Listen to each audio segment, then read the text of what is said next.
ओंकारबिंदुसंयुक्तं नित्यं ध्यायन्ति योगिनां कामदं मोक्षदं तुभ्यं ओंकाराय नमो नमः।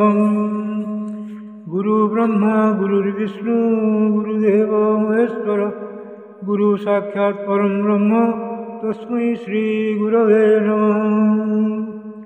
अज्ञानतिमिरान्धस्य ज्ञानाञ्जनशलाकया चक्षुरुन्मीलितं येन तस्मै श्रीगुरवे नमः। अखण्डमण्डलाकारं व्याप्तं येन चराचरं तत्पदं दर्शितं येन तस्मै श्रीगुरवे नमः। ध्यानमूलं गुरोर्मूर्ति पूजामूलं गुरोर्पदं मन्त्रमूलं गुरोर्वाक्यं मोक्षमूलं गुरोर्कृपा। मन्नाथ श्री जगन्नाथ मद्गुरु श्री जगद्गुरु मदात्मा सर्वभूतात्मा तस्मै श्री गुरवे नमः।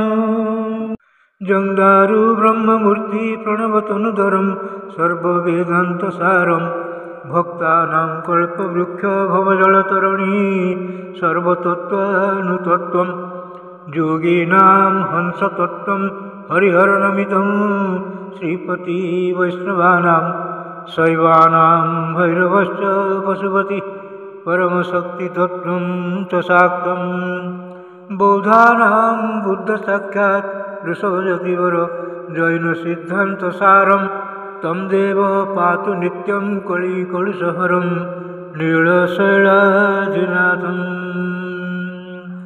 अथ श्रीमद्भागवत महापुराणं पंचमस्कन्ध प्रथमोऽध्यायः। ओम श्री गणेशाय नमः। ओम नमो भगवते वासुदेवाय। प्रियव्रत चरित। नारायणं नमस्कृत्यं नरं चैव नरोत्तमं देवीं सरस्वतीं व्यासं ततो जयमुदीरयेत्। मूकं करोति वाचालं पङ्गुं लङ्घयते गिरिं यत्कृपातमहं वन्दे परमानन्दमाधवम्। निगमकल्पतरोर्गलितं फलं सुखमुखात् अमृतं द्रवसंयुतं पिबतं भागवतं रसमालयं मुहुरहो रसिका भुवि भावुका। राजोवाच प्रियव्रतो भागवत आत्मा रामः कथं मुने गृहे रमत जन्मूलः कर्मबन्धः पराभवः। न नूनं मुक्तसङ्गानां तादृशानां द्विजर्षभ गृहेष्वभिनिवेशोऽयं पुंसां भवितुमर्हति। महतां खलु विप्रर्षे उत्तमश्लोकपादयो छाया निर्वृत्तचित्तानां न कुटुम्बे स्पृहामतिः। संशयोऽयं महान् ब्रह्मन् दारागारसुतादिषु शक्तस्य जत्सिद्धिरभूत् कृष्णे च मतिरच्युता। श्रीशुकोवाच बाढमुक्तं भगवत उत्तमश्लोकस्य श्रीमच्चरणारविन्दमकरन्दरस आवेशितचेतसो भागवत परमहंस सदेत कथां किञ्चित् अन्तराय विहतां स्वां शिवतमां पदवीं न प्रायेण हिन्वन्ति। जर्हि बाबः राजन् स राजपुत्रः प्रियव्रत परमभागवतो नारदस्य चरणोपसेवयाञ्जसाप गत परमार्थसत्त्वसतत्तो ब्रह्मसत्रेण दीक्षिष्यमाणो अवनितळ परिपालनायान्नाथ प्रवर गुणगणैकान्त भाजनतया स्वपित्रोपामन्त्रितो भगवती वासुदेव एव व्यवधानं समाधियोगेन समावेशित सकल कारकक्रियाकलापो नैवाभ्यनन्दत्। यद्यपि तत्प्रत्याम्नातव्यं तदधिकरणम् आत्मनोऽन्यस्मात् सतोऽपि पराभवम् अन्वीक्ष्यमाणः।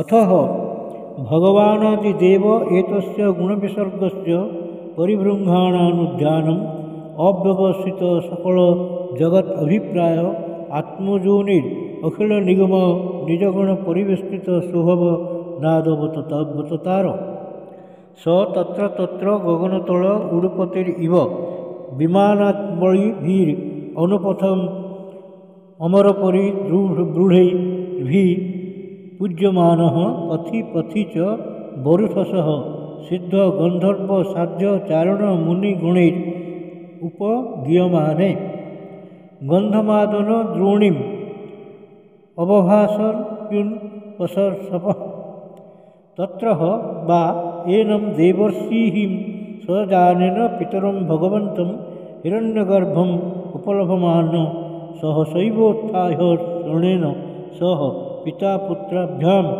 अवहिताञ्जलिरूपतस्ते भगवानपि भारत तदुपनितर्हाण सूक्त वाक्येनातितरां उदित गुणगणावतार सुजय प्रियव्रतम आदिपुरुषस्तम सदय हासावलोकयति होवाच।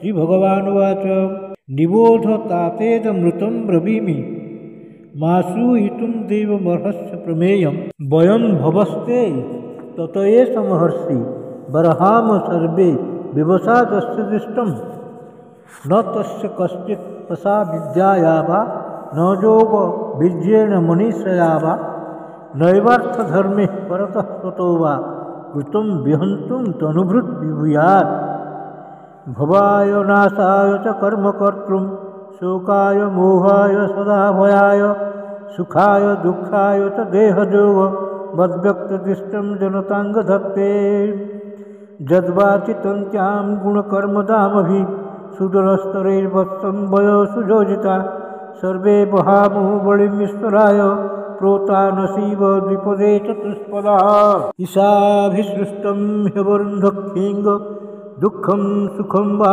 गुणकर्मसङ्गात् आस्थाय तत्तत् जदजुङ्क्तनाथ चक्षुष्वधासा इव नीयमाला मुक्तो पितावत् बिभ्रियात् स्वदेहम् आरब्धमस्नन् अभिमानशून्य यथानुभूतं प्रतिजातनिद्र किं तुन्यदेहाय गुणान्न भृङ्क्ते भयं प्रमत्तस्य वनेष्वपि स्यात् जतः शास्ते सह षट्सपत्र जितेन्द्रियस्यात्मरतिर्बुधस्य गृहाश्रमः किं नु करोत्यवद्यं जः षट्सपत्नान् विजीवीषमाणो गृहेषु निर्व्यस्य जते च पूर्वम् अत्येति दुर्गाश्रित ऊर्जितारेण क्षीणेषु कामं विचरेद्विपश्चित् त्वं त्वब्जनाभङ्ग्री सरोजकोश दुर्गाश्रितो निर्जितषट्सपत्र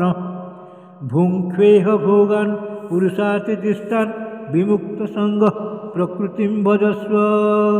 श्रीशुक उवाच इति समभिहितो महाभागवतो भगवत त्रिभुवन गुरोर अनुशासनमात्मनो लघुतया वनतशिरोधरो बाढम्बिति सबहुमानम् उवाह।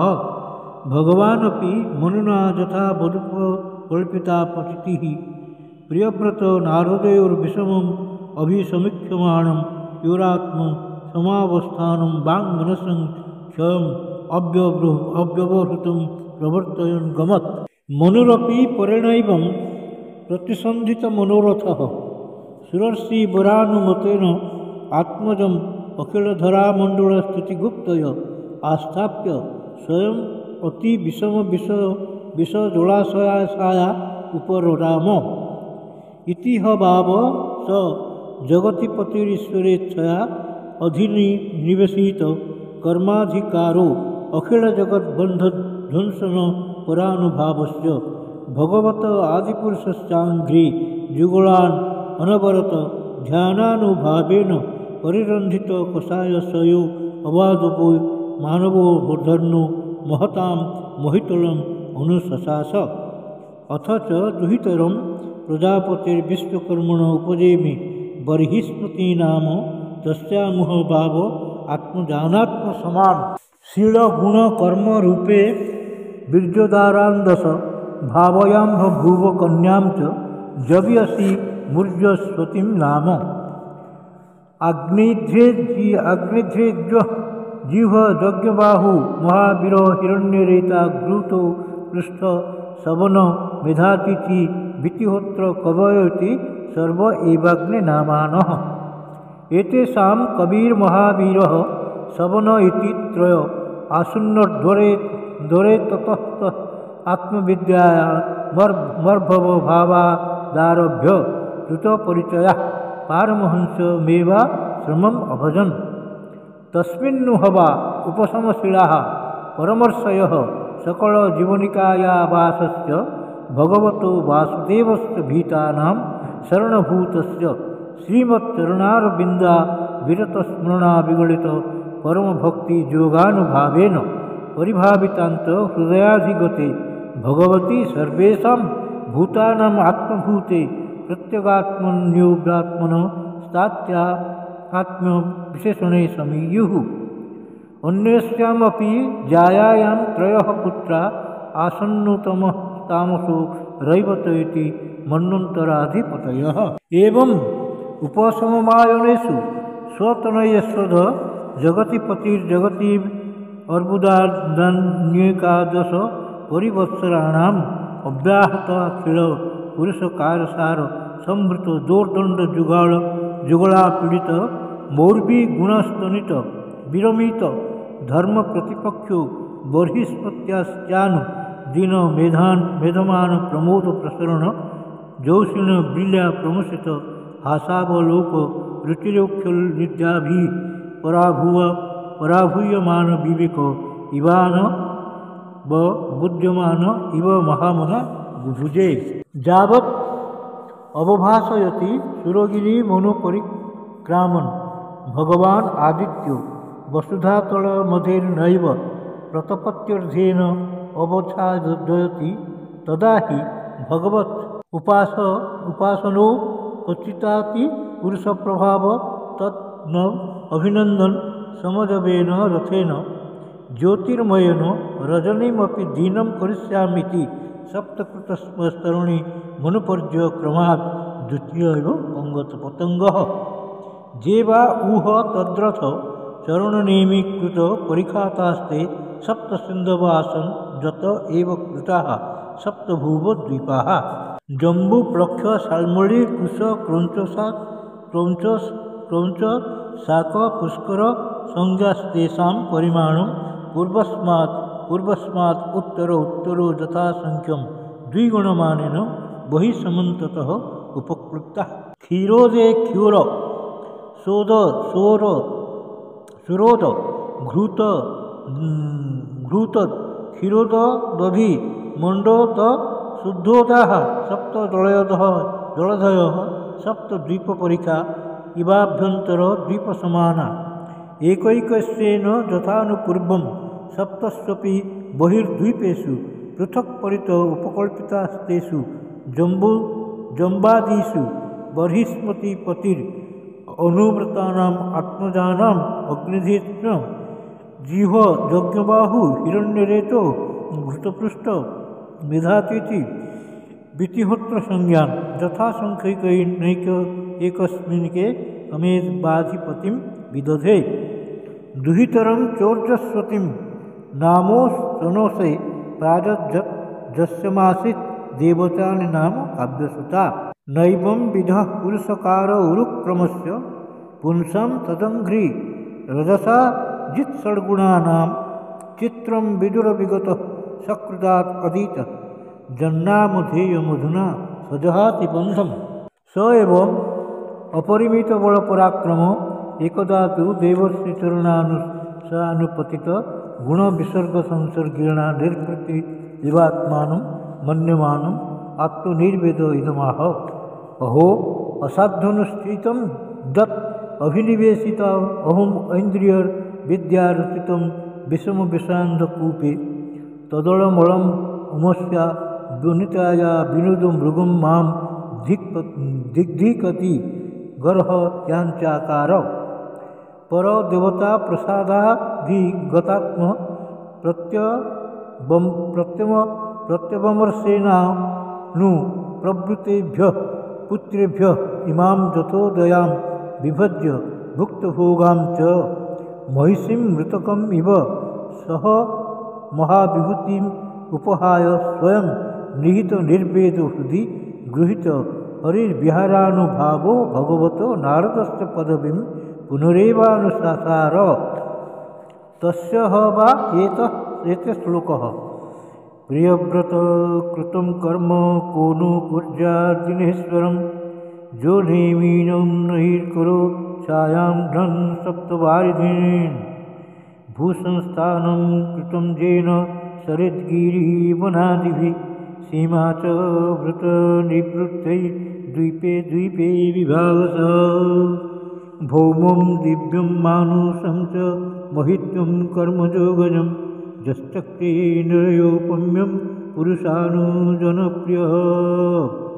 इति श्रीमद्भागवते महापुराणे पारमहंस्यां संहितायां पंचमस्कन्धे प्रियव्रतविजये प्रथमोऽध्यायः। भीमस्यापि ऋणे मंगो मुनेऽपि मतिभ्रमं यदि शुद्धम् अशुद्धं वा मम दोष न विद्यते। श्रीकृष्णार्पणमस्तु श्रीकृष्णार्पणमस्तु श्रीकृष्णार्पणमस्तु।